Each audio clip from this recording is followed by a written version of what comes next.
Información en vivo para éxito. Esta historia de solidaridad de un grupo nos afecta nuevamente violencia en una... Gracias a Ojos en Alerta pudimos... La basura rebalsa la... Cuidado, mamá, de quinto. ¿Me explican por qué? Esto es lo que nadie ve.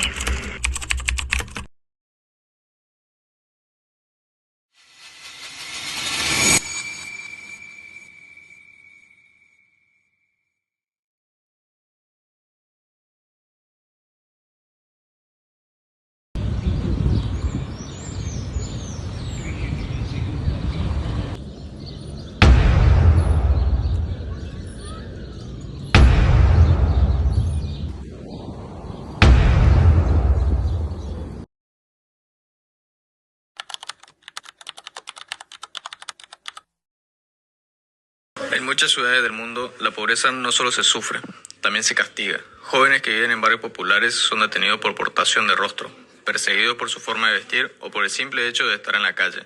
La desigualdad, la falta de oportunidades y la mirada prejuiciosa de las instituciones convierten la pobreza en el delito no escrito.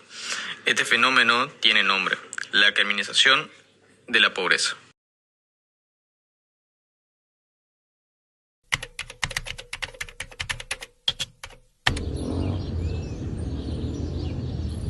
Esto se asocia con la condición social, con la sospecha, el castigo o la vigilancia. En lugar de recibir apoyo, oportunidades o políticas públicas efectivas, se responde con represión o indiferencia. En el caso de los jóvenes en situación de vulnerabilidad, el estigma es aún más fuerte. La sociedad los señala como un riesgo, cuando en realidad son quienes más necesitan contención, educación y espacios de inclusión. Ser joven, usar gorra o vivir en un barrio popular no debería convertir a nadie en un sospechoso.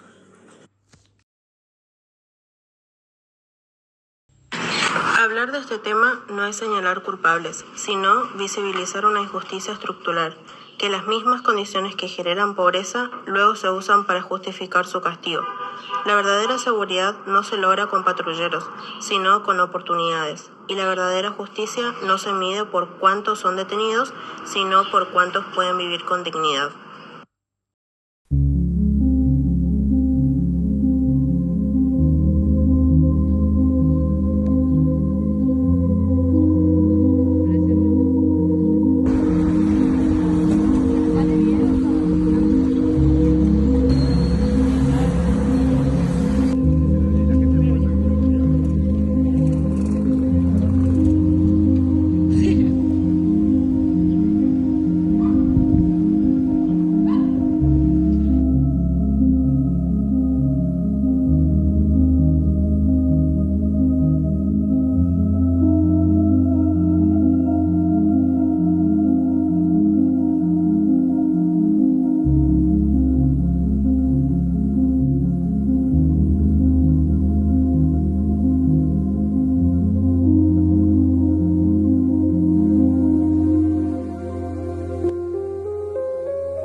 ¿Usted cree que la situación económica o el lugar de residencia influye en cómo la policía actúa o percibe a las personas?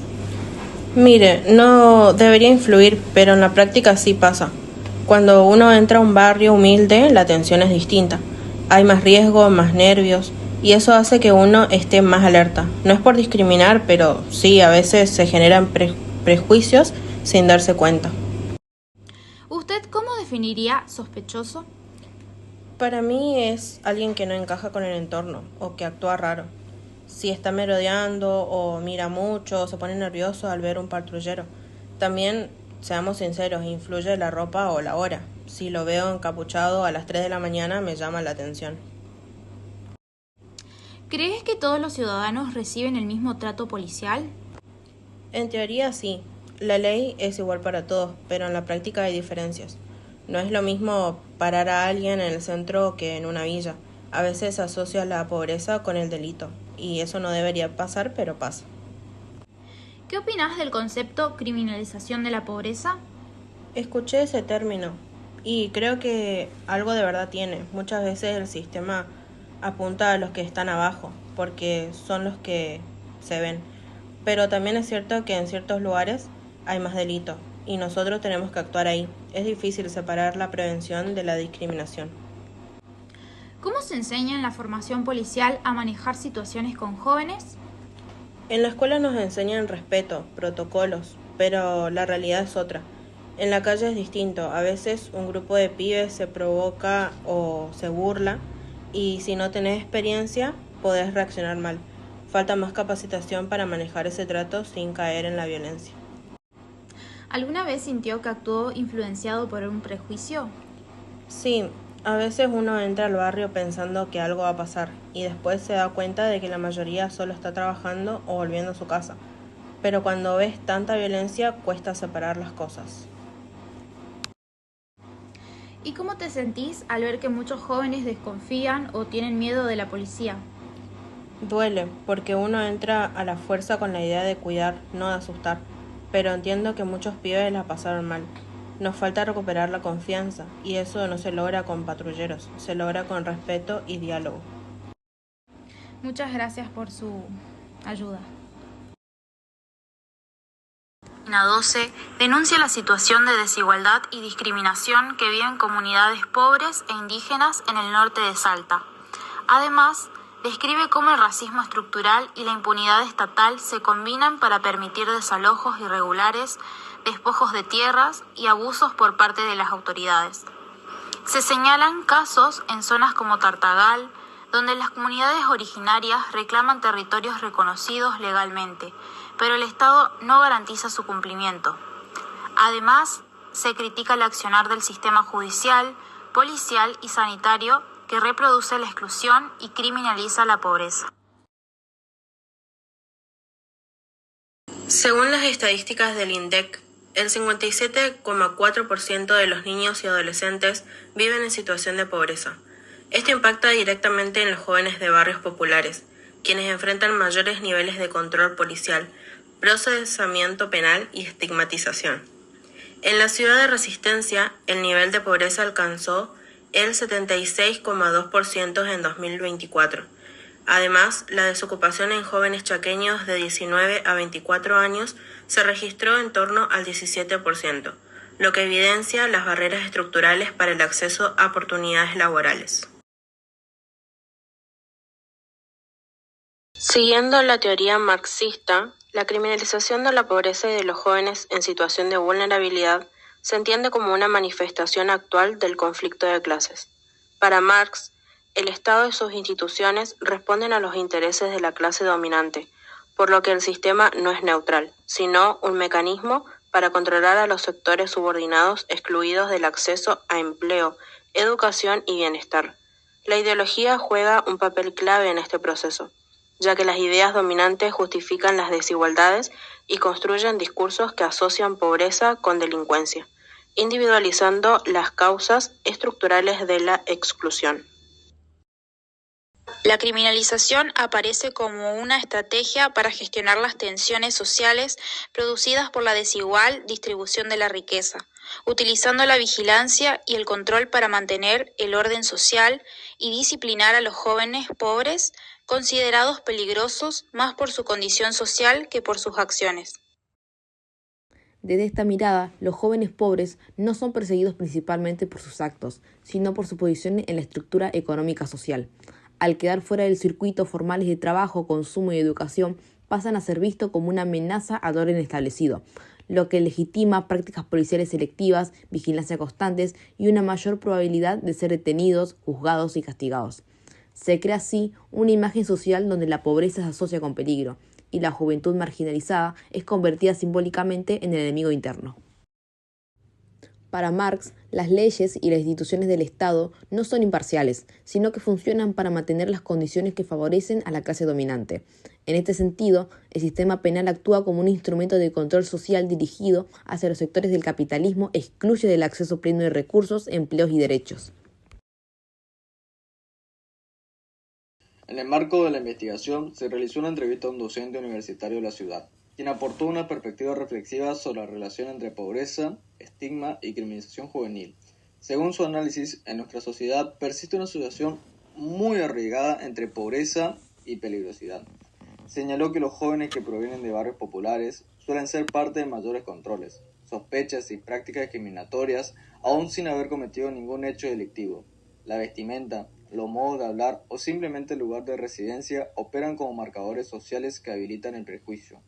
En contraste, indicó que estas mismas conductas o características no generan el mismo nivel de vigilancia cuando se trata de jóvenes pertenecientes a sectores medios o altos. Asimismo, remarcó el rol significativo que cumplen los medios de comunicación en la reproducción de estas representaciones sociales. Desde su perspectiva, la forma en que se construyen las noticias sobre inseguridad tienden a mostrar imágenes estereotipadas de jóvenes pobres, reforzando una relación casi automática entre pobreza y delito. Tal tratamiento mediático fomenta el miedo y la distancia social, dificultando la comprensión de los factores estructurales que condicionan las trayectorias de vida de estos jóvenes, tales como la falta de oportunidades laborales, educativas y culturales, así como la presencia de violencia institucional. Respecto a las posibilidades medidas para reducir la criminalización de los jóvenes en situación de vulnerabilidad, el docente destacó la necesidad de implementar políticas públicas orientadas a la inclusión y el acceso real de derechos, educación de calidad, actividades culturales y deportivas, empleo y acompañamiento comunitario. También subrayó la importancia de capacitar a las fuerzas de seguridad para prevenir prácticas discriminatorias y establecer mecanismos eficaces de control frente a situaciones de abuso estatal. Del mismo modo, consideró necesario promover una comunicación responsable por parte de los medios, que visibilice historias diversas y no reproduzca estigmas. Por último, otorgó a la educación un rol central en la transformación de las miradas sociales. Sostuvo que la educación no solo debe transmitir conocimientos académicos, sino fomentar valores como la empatía, la igualdad y la justicia social. Comprender que la pobreza no es producto de decisiones individuales, sino resultado de desigualdades estructurales históricas. Permite cuestionar la idea de que las personas en situación de vulnerabilidad eligen o están destinadas al delito. De esta forma, la educación se presenta como una herramienta clave para construir sociedades más inclusivas y menos punitivas.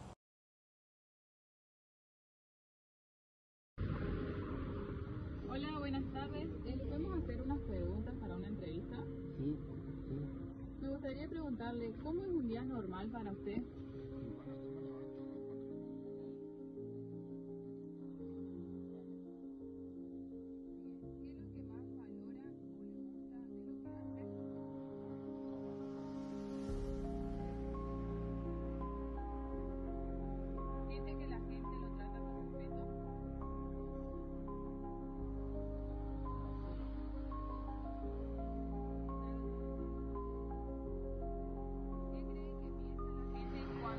Trabajando.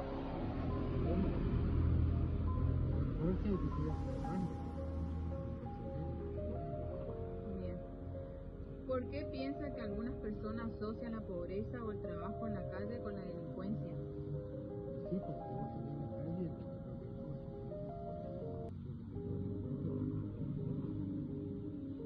¿Qué le gustaría que entendieran las personas que le miran con desconfianza?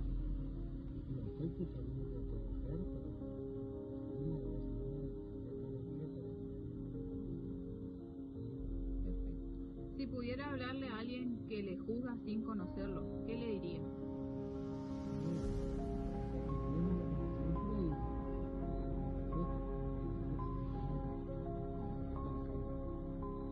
¿Qué espera para un futuro o el de su familia? Seguro la vamos a trabajar porque ¿Qué significa para usted tener una oportunidad? el trabajo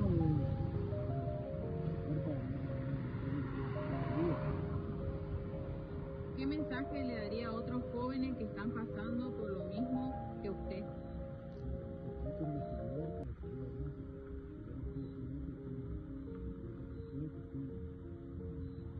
¿Qué le da fuerza para seguir adelante todos los días? Ahora le voy a hacer unas preguntas cerradas que usted me responderá sí o no. ¿Alguna vez le paró la policía mientras trabajaba?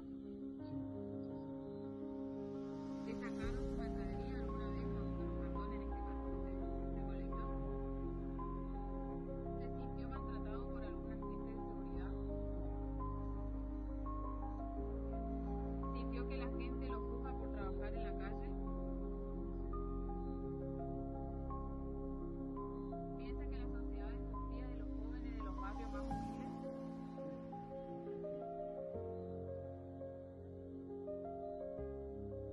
¿Cree que la gente puede cambiar su forma de pensar? ¿Piensa que la educación